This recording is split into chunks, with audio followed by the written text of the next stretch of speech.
It's time for Lefties Losing It. Let's see what happened when a lefty losing it decided to confront border czar Tom Homan. Mistake, big mistake. Sit back and enjoy this. You may need a cigarette afterwards. Let's release them in the community. Wait 3 or 5 years. Member. Pardon me? Are you an MS-13 member? It says so. Hey, that's okay. That's okay. I got a question. No. I got a question for you. Why don't you come up here and hand me that picture? All right. You got morons like this all over the country. This guy wouldn't like the surface nation. This guy ain't got the balls to be an ICE officer. He hasn't got the balls to be a Border Patrol agent. This guy lives in his mother's basement. The only thing that surprises me, you don't have purple hair and a nose ring. Get out of here, you loser.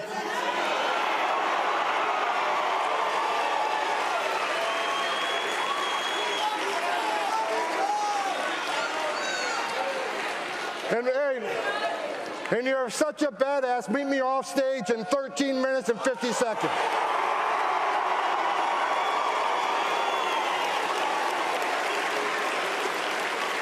I guarantee you he sits down to pee. Guaranteed. Oh, superb. I just love him. I really do. Now that he's demolished that joker, perhaps Tom Homan could school this next clown who has put together a tutorial of sorts advising people to waste immigration and custom enforcement's time with prank calls and fake tip-offs. I'm pretty sure that's a crime. So ICE has a tip line that's available on their website. It's listed right there. And you can call it 24/7 to report suspicious activity related to illegal immigration. If you manage to get an ICE officer on the phone, you can always just make up a 1 or 2 minute scenario of something that never happened that they can look into. However, if you get the voicemail, which is much more common, I recommend leaving a wet, juicy fart sound effect. They also have a hotline that you can text, and I figured out that you can send images to the number. They always have those crazy eyes, don't they? And talking about crazy eyes, check out this lady. I just thought of a way to combine my MAGA hating and my work in the ER. MAGA supporters are like people who hold on to fireworks too long. You love it until it hurts you. Kind of like, how you love it until you can't retire until the age of 70. So see it in the ER, folks, when your fingers get blown off. Oh, have a good day.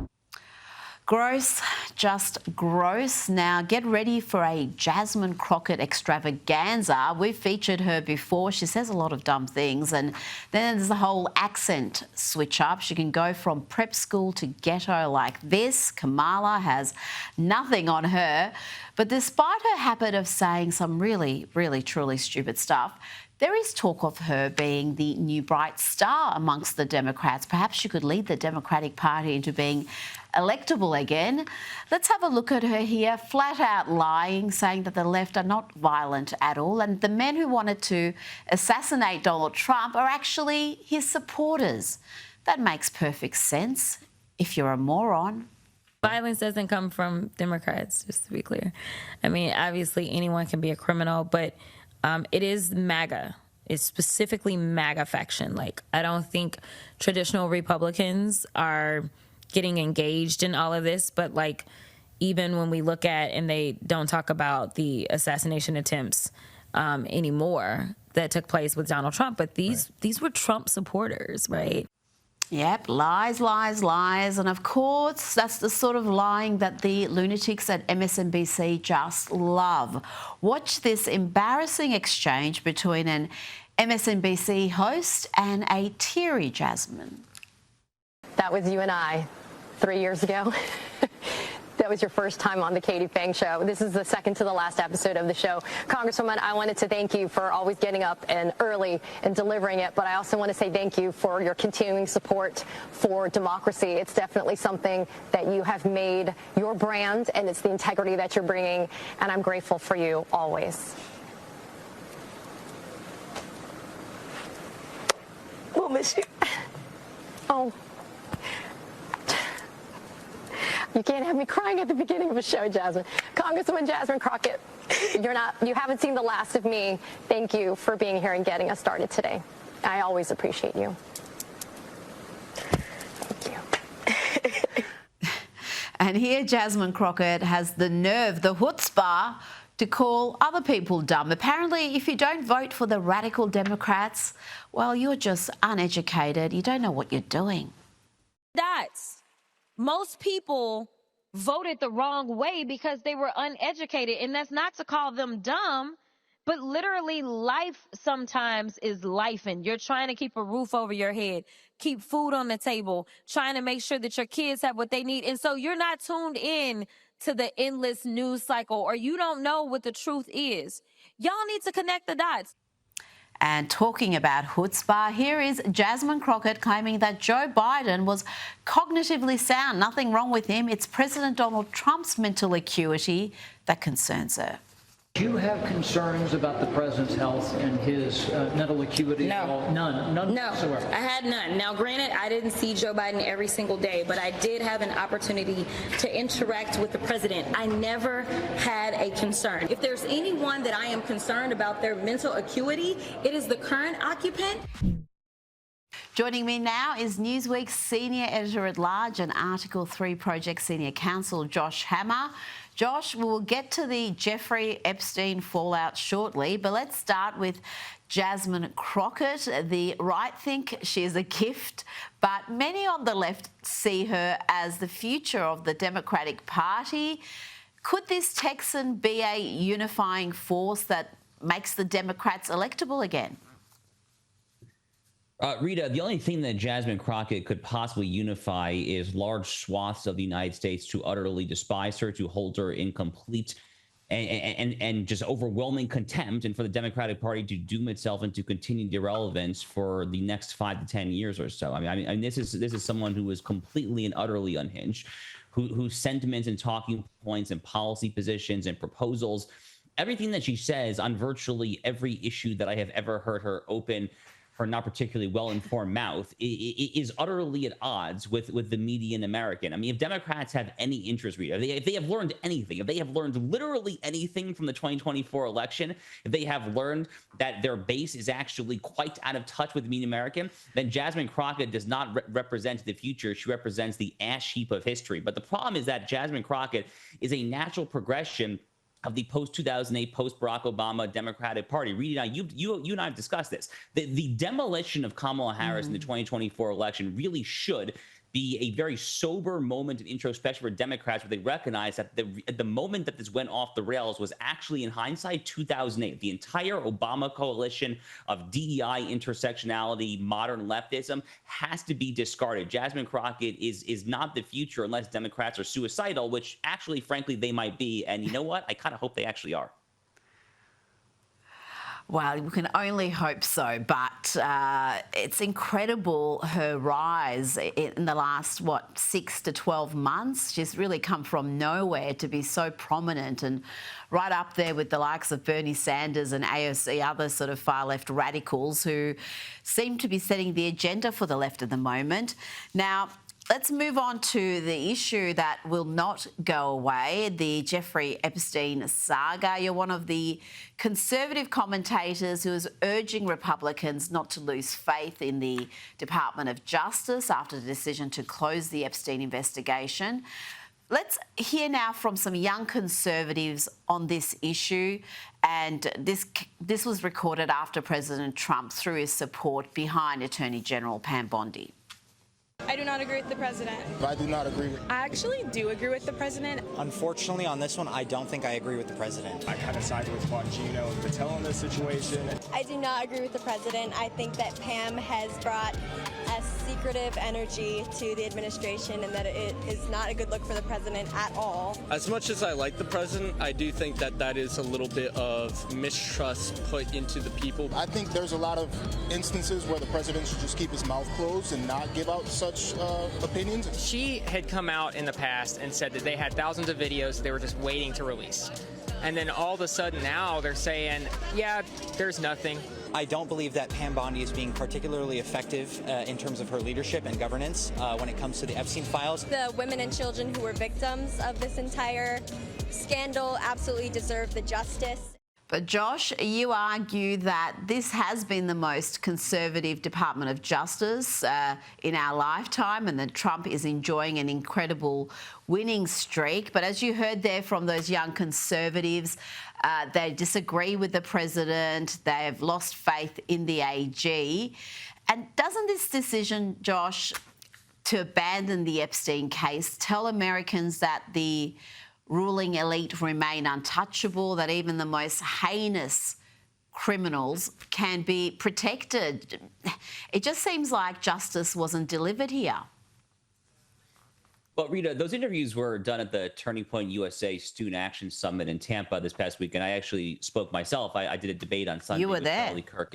I was there. So I saw this myself. I interacted with not necessarily these exact people, but with people at the conference, and the outcry is absolutely real.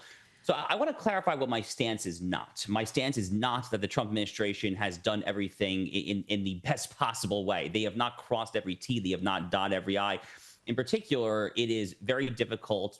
I would actually go so far as to say it is impossible to reconcile what Pam Bondi said on Fox News back in February with what she is now saying. Either the files were on her desk or they were not. Something is clearly amiss here, and it's been my contention that President Trump specifically himself should do one of those sit down in the Oval Office at the Resolute desk, look right into the camera, and just talk straight to the American people for 15, 20 minutes, however long it takes, about what the heck happened here. So definitely, I share a lot of these concerns. Rather, my contention, Rita, is the following. One, is that overall, again, I'm a lawyer. I follow the DOJ pretty closely. This has been a very conservative DOJ overall. This kerfuffle aside, the DOJ is assisting Tom Homan and Kristi Noem when it comes to the largest mass deportation operation in American history. They have won massive cases at the United States Supreme Court. Our Solicitor General John Sauer ending chemical castration, the sterilization of children when it comes to so-called gender-affirming care. Massive, massive legal wins there. The nationwide injunction, a lot of this coming directly from the Trump DOJ. I think that Donald Trump is really digging at his heels, for better or for worse. For better or for worse, the president is genuinely digging at his heels. And Rita, I have it from all my sources imaginable that Pam Bondi is going precisely nowhere. So given the fact that Donald Trump is MAGA, that this is his movement, I fully anticipate that his supporters will rally around him, and this story will be forgotten 2-3 weeks from now. But I'm not saying that it's been handled in the best way possible. I want to be very clear that it's not necessarily my contention. Now, we learned last week that the FBI is investigating former CIA Director John Brennan and former FBI Director James Comey for possible false statements to Congress. That's just for starters, I would suggest. And of course, incredibly, the left that weaponized the DOJ to persecute their political opponents, they're now playing the victim, Josh. Nina Jankowicz, you may remember her. She calls herself a expert on disinformation. She was going to be the Biden administration's disinformation czar before even they abandoned that plan for being too crazy. Well, Josh, Nina has a byline at MSNBC these days, and she's arguing that these investigations are politically motivated. She writes, political retribution is being normalised in America. How else can we interpret the news that the Department of Justice has placed former FBI Director James Comey and former CIA Director John Brennan under criminal investigation? Josh, what's your response to these claims from this self-styled disinformation expert that this is politically motivated and political persecutions or prosecutions are being normalised? Rita, my response is very simple, which is that the disinformation operation, speaking of the so-called disinformation czar that never was, the actual disinformation operation that is currently being foisted on the American people through this dim-witted idiot who, thank goodness, never got the position that she was trying to get. The actual disinformation operation is to try to bamboozle and gaslight the American people into thinking that the political retribution against the opponents was anything other than what the Merrick Garland DOJ just did to Donald Trump and his whole movement, his whole MAGA basket of deplorables movement. What the Democrat lawfare complex has done, Rita, over the past few years, we're going to pay the price in this country for years and years, perhaps even decades to come. They have upended every rule. They have set us back hundreds, perhaps thousands of years. The rule of law exists in Western-style democracies. It is preserved in the U.S. Constitution to prevent exactly the sort of malfeasance of singling out your top political foe, who in this case happened to be a former and now we know future president of the United States, and trying to fabricate all sorts of ridiculous charges in multiple jurisdictions, trot him out for the mugshot there with Fonnie Willis in Fulton County, Georgia. We have seen no justice for these total malcontents whatsoever. Where is the justice for the Democrat lawfare complex? That is the retribution on political opponents, not this stupid stuff about James Comey and John Brennan, which, by the way, we actually have not gotten any justice for Russiagate to this day at all. All we have is Kevin Kleinsmith, who forged the FISA warrant on Michael Flynn and the others back in 2015. He got a slap on the wrist. He lost his law license for a little bit. That's it. No one has served a single day in jail there. So actually, a lot of us, Rita, want to see justice when it comes to the Russia collusion delusion. And that's been going on for a decade now. If this is what it's going to lead to, then I support it entirely. Well, that was going to be my next question, because this just seems to be the tip of the iceberg. The Russian collusion hoax, which did so much damage, which was just based on utter nothingness. It was a political campaign that was used to spy on the Trump administration, that was used to really undermine Americans' faith in their democracy. There are so many Americans to this day who think Russia influenced or even bought that election. When are we going to see some consequences for people who were complicit in that betrayal? I mean, that was, I think, again, we've seen so many scandals in the last 10 years. The president being cognitively impaired would have been probably the top one. But the Russian collusion hoax and the way it undermined the American people's faith in democracy, that's got to be right up there. Oh, it's right near the top of the very list. By the way, John Brennan, who was involved in the Russiagate hoax, at least the Trump DOJ is alleging it, and I certainly myself very much believe that. John Brennan, let's not forget, also affixed his name to the infamous Hunter Biden laptop letter from the 51 deep state spooks. This letter that came in essentially within hours after the New York Post having that article about Rudy Giuliani in Delaware at the laptop at Hunter Biden. We all know that story by now. By the way, Rita, a very fun, forgotten detail of that 51 deep state spook letter, the letter that had Clapper and Brennan and all the usual old Obama bros sign off and call it Russia disinformation. A very fun detail is that the then Biden-Harris campaign staffer who was actually detailed to make that letter happen within 24 hours was a foreign policy campaign staffer by the name of Antony Blinken, the man who would become the United States Secretary of State. So the pieces really do start to all come together here. I mean, this is a really nefarious operation there. Again, I'm hoping that we're going to get some justice. I don't want to mislead the audience, though. I would be pleasantly surprised if there is any substantive justice here. But at this point, Rita, very sadly, I have myself personally gotten accustomed to simply just not getting any kind of justice for some of this country, perhaps even this world's greatest scandals. What about the COVID-19 lockdowns? Are we going to get any accountability from all the people who have cost these children years of their lives and their most precious developmental years when it comes to learning and social skills? None of it. So I hate to be a pessimist and the bearer of bad news, but I myself have personally gotten accustomed to not getting justice. And when you set expectations low, Rita, any kind of justice then ends up being a big one. Now, before you go, Josh, Donald Trump is being urged to sue Alexandria Ocasio-Cortez into bankruptcy after she posted some highly defamatory stuff about him on X. The Democrat Congresswoman tweeted this. She said, "Wow, who would have thought that electing a rapist would have complicated the release of the Epstein files?" Josh, is she really that dim that she doesn't understand that what she tweets can see her sued? She has no immunity on X, or does she think she's untouchable? Well, you know, let's not forget that people have accused Donald Trump of various forms of rape for many years now. In fact, we actually just had one of Donald Trump's many legal ordeals in New York City pertaining to this alleged rendezvous in a Bergdorf Goodman dressing room off Fifth Avenue in New York City back in the 1990s. And the judge in that case very clearly concluded that there was no rape. There was perhaps some sort of maybe kind of sort of sexual harassment or misdeed, but there was not anywhere remotely even close to rape. So there's actually been a legal ruling establishing this in very recently. So Alexandria Ocasio-Cortez is not just wrong. She is absolutely, according to a New York court, again, just in the past year and a half, 2 years, she is easily setting herself up for very legitimate defamation. By the way, given Donald Trump's litigious nature, he's nothing if not litigious. We know that about Donald Trump over many decades now. How stupid you have to be to put this out there. I mean, like, how dumb do you actually have to be? I mean, holding aside the truth for a second, like, why would you subject yourself to this? Like, you know, the guy loves his lawyers. He loves sending cease and desist letters. He loves kind of lawyering up there. The guy lives and breathes the legal drama of the courtroom. Why would you do this? I mean, it frankly says more about Alexandria Ocasio-Cortez's utterly appalling stupidity, frankly, than anything else.